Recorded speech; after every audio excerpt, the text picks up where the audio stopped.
एक गांव में नदी किनारे दो बहनें रहती थीं। बड़ी बहन कमला का पति कुछ समय से बीमार रह रहा था, इसलिए वो रोज छोटी बहन माया के घर काम करने जाती थी।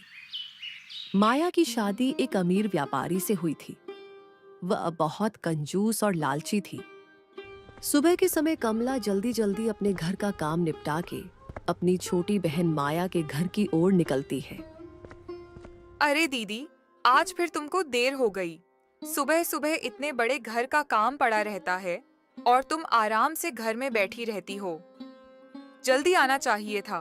खैर, अब आ ही गई हो तो चलो, काम में लग जाओ। माफ करना बहन। मेरा मुन्ना रात भर रोता रहा पेट दर्द से, इसलिए देर हो गई। मैं जल्दी जल्दी सब काम कर दूंगी। ठीक है, चलो। पहले आंगन और बैठक अच्छे से झाड़ पोंछ दो। घर चमकना चाहिए। उसके बाद रसोई में जाकर सारे बर्तन मांज देना। और हाँ, काम ठीक से होना चाहिए। कमला तुरंत काम पर लग जाती है। सबसे पहले माया के घर का आंगन बैठक और सारे कमरों में झाड़ू पूछा करती है। वह एक एक कोना साफ करती है। फिर बर्तन मांजने बैठ जाती है। उधर माया आराम से बैठकर चाय पीती है। अच्छा, सुनो, सारे काम तो तुमने कर ही दिए हैं। अब ये ध्यान रखा है, इसमें से अच्छे अच्छे चावल चुनकर साफ कर दो। टूटा फूटा चावल और कचरा अलग कर देना। मेरे घर में सिर्फ बढ़िया चावल पकते हैं, समझी? और फिर जल्दी से रसोई में जाकर दोपहर का खाना बना देना। कमला चुपचाप बैठकर चावल साफ करती है। फिर रसोई में जाकर खाना बनाने लगती है। वो अपने मन में सोच रही होती है कि माया ने कहा था कि वो पैसे तो नहीं देगी, पर रोज के काम के बदले अनाज देगी। कमला सोच रही थी, इन चावलों में से उसे भी थोड़ा मिलेगा। माया, जैसा तुमने कहा था, मैंने अच्छे चावल और टूटे हुए कंकड़ वाले चावल दोनों अलग अलग कर दिए हैं। तुम देख लो। सारे काम निपटाने के बाद कमला घर जाने लगती है। माया उसे रोकती है। रुको दीदी, ये लो, ये टूटे हुए चावल है। मेरे घर में इसे तो कोई खाता नहीं है, इसलिए तुम ही ले जाओ। तुम्हारे घर में तो ये आराम से सब खा लेंगे। माया टूटा फूटा टुकड़ों वाला थोड़ा सा चावल थैली में डालकर कमला को थमा देती है। कमला ने बिना कुछ कहे चावल लिया और घर की ओर चल पड़ी। आंखों में आंसू थे, मगर होठों पर एक भी शिकायत का शब्द नहीं आया, क्योंकि उसे पता था उसकी मजबूरी और गरीबी में ये चावल भी उसके लिए कीमती है। कमला घर जाकर वही चावल बनाकर अपने पति और बच्चे को खिलाती है। अगली सुबह फिर वही सिलसिला शुरू हुआ। सुबह के समय कमला दरवाजे पर दस्तक देती है। अरे दीदी, आज तो जल्दी आ गईं। अच्छा हुआ। सुनो, आज मुझे मछली खाने का बहुत मन है। तुम जल्दी से झाड़ू पोछा कर लो, बर्तन मांज लो और फिर रसोई में जाकर मछली बना देना। लेकिन हाँ, मसाला अच्छे से पीसना। मछली एकदम स्वादिष्ट होनी चाहिए। मेरे पति को मजेदार खाना चाहिए। ठीक है बहन, जैसा तुम कहो। मैं जल्दी से काम निपटाकर मछली बना देती हूँ। कमला चुपचाप झाड़ू पोछा करने लगी, फिर बर्तन मांजे और आखिर में बैठकर मछली पकाने लगी। वो आज भी मन ही मन सोच रही है, उसके बेटे मुन्ना को ये मछली बहुत पसंद है।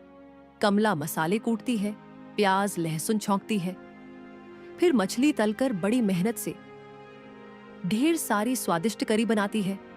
घर महक उठता है। माया आकर देखती है। वाह, आज तो बहुत अच्छी खुशबू आ रही है। चलो, खाना बढ़िया बना है आज तो। उनको मजा आ जाएगा। तुमने तो आज बहुत मेहनत कर दी। माया और उसका पति आराम से बैठकर मछली खाते हैं। कमला की आंखों में एक आस झलक रही थी कि शायद आज उसे भी माया थोड़ी सी मछली देगी उसके बेटे के लिए। शाम के वक्त कमला अपना काम पूरा करके घर जाने लगती है। रुको दीदी, आज तुम्हारे लिए भी कुछ है। ये लो, कल रात का बचा हुआ चावल और सब्जी पड़ी थी। तुम ये अपने घर ले जाकर गरम करके खा लेना। कमला ने बिना कोई शिकायत किए बासी चावल और गली हुई सब्जी की थैली उठाई और अपने घर की ओर चल पड़ी। दिन पर दिन ऐसे ही गुजरते गए। कमला हर सुबह माया के घर काम करने जाती और लौटते वक्त माया कुछ न कुछ बासी या खराब खाना उसे देकर भेजती। सुनो दीदी, कल तुम जरा सुबह सुबह जल्दी आ जाना। मेरे पति को व्यापार में बहुत बड़ा लाभ हुआ है, इसलिए कल हमारे घर पूजा का बड़ा आयोजन होगा। बहुत सारे मेहमान आएंगे, ढेर सारी मिठाइयाँ और पकवान बनने हैं, समझी ना? मुझे तुम्हारी पूरी मदद चाहिए। ठीक है बहन, जैसे तुम कहो मैं कल सुबह जल्दी आ जाऊंगी। जो भी काम होगा पूरी मेहनत से करूंगी। अगली सुबह कमला जल्दी उठकर अपने घर का सारा काम निपटा कर जा रही थी। अचानक उसका बेटा घर के बाहर आ गया। माँ, आज तुम इतनी सुबह सुबह कहाँ जा रही हो? मौसी के घर तो तुम 8 बजे जाती हो, तो अभी कहाँ जा रही हो? और घर के सारे काम भी जल्दी खत्म कर दिए? क्या बात है माँ? बेटा, आज तेरी मौसी के घर बहुत बड़ा आयोजन हो रहा है। तेरे मौसा को व्यापार में बहुत लाभ हुआ है, इसलिए वहां पूजा रखी गई है। बहुत सारे मेहमान आएंगे और ढेर सारी मिठाइयाँ पकवान बनेंगे, इसीलिए मुझे आज जल्दी जाना पड़ रहा है। माँ, बहुत सारे लोग आ रहे हैं, तो मौसी ने मुझे भी तो बुलाया होगा ना? तुम मुझे लेकर क्यों नहीं जा रही हो? अरे बेटा, तेरे पिताजी की तबीयत ठीक नहीं है। अगर तू मेरे साथ चल जाएगा तो वो घर पर अकेले हो जाएंगे, इसलिए। ठीक है माँ, आज मौसी के घर मिठाइयाँ बन रही होंगी, वो हमारे लिए भी देगी ना। तुम लेकर आना माँ, मैं इंतजार करूँगा। तुम जल्दी आना। हाँ बेटा, बस तू अच्छे से रहना। मैं काम करके जल्दी लौट आऊंगी। और सुन बेटा, अपने पिताजी का ख्याल रखना। उनकी दवाइयाँ खिड़की के पास रखी हैं, उनको समय से दे देना। कमला अपने बेटे के सामने कैसे भी बहाना बनाकर चली गई। वो सोच रही थी कि उसकी बहन ने सारे गांव को निमंत्रण दिया, पर उसे एक भी बार नहीं बोला कि तुम अपने बेटे को भी साथ लेकर आना। माया के आंगन में चहल पहल थी। बड़ी बड़ी देगचियां चढ़ चुकी थीं। हलवाई बुलाए गए थे और तरह तरह के पकवानों की खुशबू पूरे घर में फैल रही थी। केसर बादाम वाली खीर, पूरी, कचौरी, पुलाव, मिठाइयां बन रही थी, मानो पूरा घर स्वाद की खुशबू से महक उठा हो।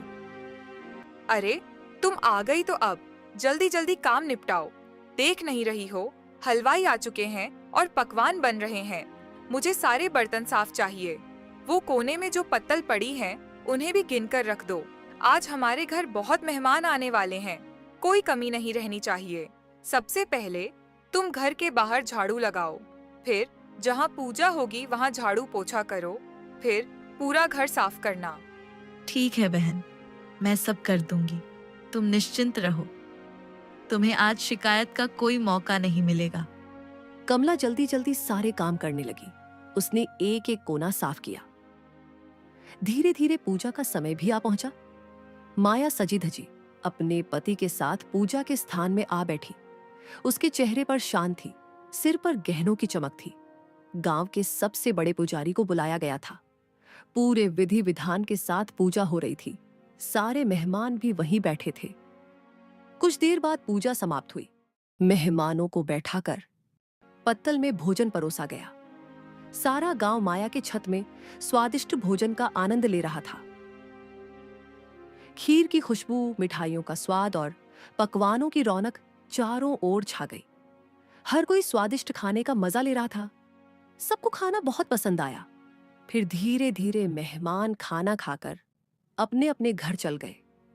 घर में अब शांति छा चुकी थी, लेकिन अभी भी बहुत सारे पकवान और मिठाइयां बच गई थी। अरे दीदी, आज तो भगवान की कृपा से बहुत बड़ा आयोजन हो गया। इतना सब पकवान बना, इतने मेहमान आए, पर देखो, ये देखो, कितनी सारी मिठाइयाँ और पकवान अभी भी बच गए हैं। तुम ऐसा करो, इन सबको उठाकर रसोई में अच्छे से रख दो, और जो मिठाई के बर्तन में नीचे मिठाई के चूरे और शक्कर की परत है, उसको निकाल कर अलग कर देना।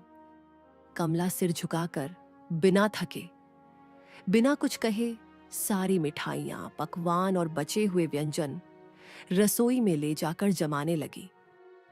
माया अपने कमरे में एक पोटली लिए खड़ी थी। उसने कमला को अपने कमरे में बुलाया। लो दीदी, ये तुम्हारे लिए है बड़े बड़े बर्तनों में मिठाई के जो टूटे फूटे टुकड़े बचे थे और जो चीनी के चिपके हुए टुकड़े किनारों पर लगे हैं थे, ये सब तू ले जा, तेरे घर बेटे को खिला देना, क्योंकि मेरे घर तो ये सब कोई खाता नहीं है। कमला चुपचाप मिठाई के टुकड़े लेकर अपने घर की ओर निकल गई। उसने एक शब्द भी नहीं कहा। आज वो जान गई थी कि उसकी बहन के अंदर इंसानियत नाम की चीज ही नहीं है। रोते रोते ठोकरें खाती कमला जब जंगल के रास्ते से गुजर रही थी, तभी उसकी नजर उस पुराने मंदिर पर पड़ी। गांव की मान्यता थी, उस मंदिर की रक्षा स्वयं नाग देवता करते हैं और कहते हैं, जिसने भी नाग देवता से सच्चे मन से कुछ मांगा, उसे कभी खाली हाथ नहीं लौटना पड़ा। हे नाग देवता, आज मैं आपके चरणों में आखिरी बार आई हूँ। अब मुझसे ये गरीबी, ये बेबसी नहीं सही जाती। हर रोज अपमान झेलते झेलते मेरा दिल पत्थर हो गया है। अगर आपको सच में दया आती है तो मुझे यहीं डस लीजिए, ताकि मेरा जीवन यहीं खत्म हो जाए। मेरा बच्चा अब और मेरी आंखों के आंसू न देखे। आज भी वो मासूम मेरा इंतजार कर रहा होगा कि माँ मिठाई लेकर आएगी, लेकिन मैं तो बस ये शक्कर का चूरा और टूटी फूटी मिठाइयाँ लेकर घर लौट रही हूँ। क्या जवाब दूंगी उसे? कह दूंगी कि तेरी माँ दूसरों की थालियां साफ करती है और रोज बदले में बस ये टुकड़े पाती है। नाग देवता, बस अब मुझे यहीं अपने विष से मुक्ति दे दीजिए। कमला का हर शब्द नाग देवता के कानों तक पहुंचा। नाग देवता ने सब कुछ सुना, लेकिन उसे डसा नहीं। उनकी आंखों में भी मानो करुणा उतर आई थी। कमला रोते रोते वहां से जा ही रही थी, तभी अचानक नाग देवता के चारों ओर एक तेज रोशनी फैलने लगी, मानो उन्होंने कमला को आशीर्वाद दिया हो। कमला जैसे ही अपने घर के बाहर पहुंचती है, उसका बेटा दरवाजे पर बैठा उसका इंतजार कर रहा था। उसकी आंखों में चमक और चेहरे पर मासूम उम्मीद थी। माँ, तुम आ गई। देखो ना, मैं कब से तुम्हारा इंतजार कर रहा था। क्या तुम मेरे लिए मिठाई लेकर आई हो? माँ, जल्दी से पोटली खोलो ना, मुझे आज मिठाई और पकवान खाने हैं। कमला कांपते हाथों से पोटली खोलती है और तभी एक चमत्कार घटता है। उस पोटली में ढेर सारी रंग बिरंगी मिठाइयां, लड्डू, जलेबी, पेड़ा, कचौड़ी और स्वादिष्ट पकवान नजर आते हैं। उसका बेटा खुशी से उछल पड़ता है और मिठाइयां खाने लगता है। हे भगवान, ये कैसे संभव हुआ? मैं तो सिर्फ चूरा और शक्कर लेकर आई थी। ये मिठाइयाँ, ये पकवान, ये सब कहाँ से आ गए? सचमुच वो क्षण किसी चमत्कार से कम न था। कमला ये समझ ही नहीं पा रही थी कि ये कैसे हुआ। कमला धीरे धीरे घर के अंदर जाती है और वहां का दृश्य देखकर उसकी आंखें फटी की फटी रह जाती है। उसका घर सोने चांदी से भरा हुआ था। इतना ही नहीं, उसका बीमार पति जो महीनों से बिस्तर पर पड़ा था, अचानक खड़ा हो जाता है। उसके चेहरे पर तेज और शरीर में नई ऊर्जा थी। हे भगवान, ये कैसा प्रकाश है? ये सारा घर सोने चांदी और हीरे जवाहरात से कैसे भर गया? और आप ठीक हो गए, आप अपने पैरों पर खड़े हैं। ये कैसा चमत्कार है? अरे कमला, ये क्या हो गया? मैं तो बिस्तर से उठ भी नहीं पाता था और आज मुझे बिल्कुल अच्छा लग रहा है। और इतना सोना हमारे घर में कहां से आ गया? उसका बेटा भी मासूमियत से कमला से सवाल पर सवाल पूछता है। फिर कमला अपने बेटे और पति को सारी बातें बताती है। ये सब नाग देवता की कृपा है। मैं तो माया के घर से सिर्फ शक्कर और चूरा लेकर निकली थी। रास्ते में मंदिर में रुक गई और नाग देवता से अपनी सारी पीड़ा कह दी। मैंने प्रार्थना की थी कि मुझे जीवन का बोझ अब और न उठाना पड़े, इसलिए आप मुझे यही 10 लो। पर नाग देवता ने मुझे मारा नहीं। उन्होंने मेरी पुकार सुन ली और देखो, उनकी कृपा से आज हमारा जीवन ही बदल गया। उस दिन से सब कुछ बदल गया। गरीब और लाचार परिवार, जिसने केवल आंसू और भूख जानी थी, आज उनका जीवन खुशियों से भर गया था। अगले ही दिन कमला और उसका परिवार गांव में बने नए, सुंदर और आलीशान घर को खरीदकर उसमें रहने चले गए। 3 दिन बीत चुके थे। कमला अब अपने नए सुंदर और विशाल घर में सुख और चैन से रह रही थी। उसके चेहरे पर अब चिंता नहीं बल्कि संतोष और खुशियों की चमक थी।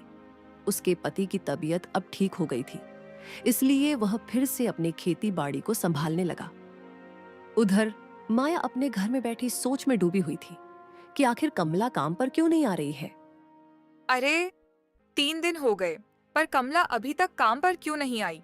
न सफाई करने, न बर्तन धोने, न ही रसोई में हाथ बटाने। कहीं बीमार तो नहीं पड़ गई या फिर कुछ और बात है? इतना सोचकर माया ने अपने नौकर को आवाज दी। अरे सुनो, तुम अभी इसी वक्त जाकर देखो कि मेरी बड़ी बहन कहाँ है। वो काम पर नहीं आ रही। जाकर पता लगाओ कि वह क्या कर रही है। माया का नौकर जी हुजूरी करता हुआ फौरन कमला के घर की ओर चल पड़ा। जब वह वहां पहुंचा और घर की चौखट पर कदम रखा तो उसकी आंखें फटी की फटी रह गईं। उसने देखा कि वो नया घर खरीद लिए है। उसका पति ठीक हो गया। वो खेत जा रहा था। नौकर ने चुपके से घर में झांक कर देखा कि कमला इतने बड़े घर में आराम से अपने बेटे के साथ प्रसन्न मुद्रा में बैठी थी। हर तरफ सुख समृद्धि का सागर बह रहा था।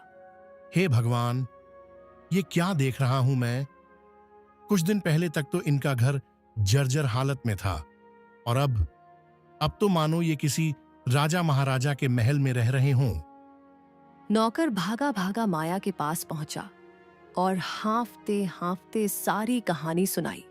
मालकिन, ये तो चमत्कार हो गया। आपकी बड़ी बहन तो अब बहुत अमीर हो गई है। उनका घर सोने चांदी से भरा पड़ा है। उनके पति की बीमारी भी ठीक हो गई है। और तो और उनके बेटे के हाथ में नई नई मिठाइयां और पकवान थे।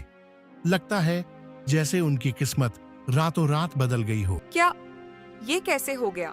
जब मैंने उसे भेजा था तो सिर्फ बचे खुचे मिठाई के टुकड़े और बर्तन में चिपकी शक्कर ही दी थी।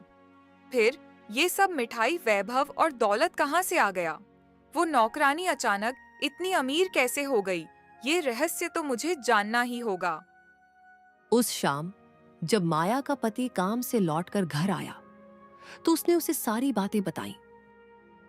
सुनते हो जी, आपको पता है मेरी बड़ी बहन कमला अचानक अमीर हो गई है। उसका टूटा फूटा घर अब महल बन गया है।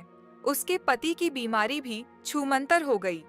मुझे तो समझ ही नहीं आ रहा कि आखिर रातों रात ऐसा चमत्कार हुआ कैसे। अरे वाह, ये तो बहुत अच्छी बात है। तुम्हारी बहन ने बहुत तकलीफें सही हैं। तुम जाकर उसी से पूछ लो आखिर ये सब कैसे हुआ।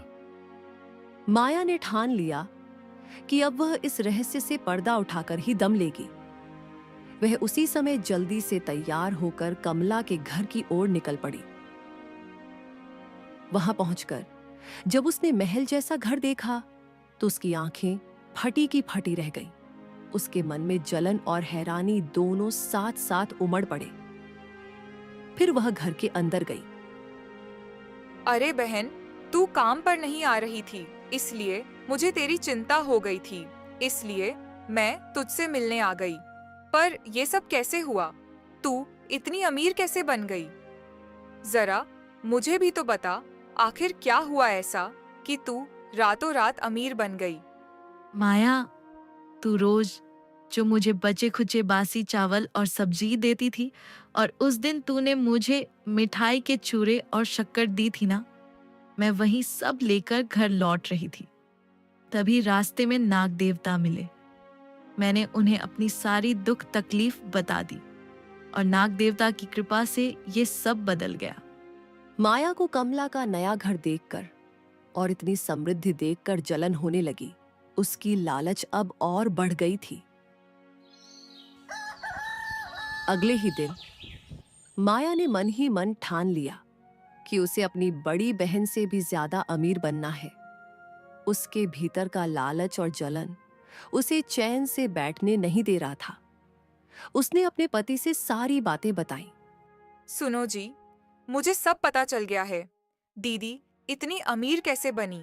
मैं रोज जो खराब खाना उसे देती थी, उसने नाग देवता को जाकर सब बता दिया और देखो, नाग देवता ने उसे पल भर में राजमहल जैसा घर दे दिया, हमें भी वैसा ही करना होगा। अरे पगली, हम तो पहले से ही सुखी और अमीर हैं। भगवान ने हमें सब कुछ दिया है।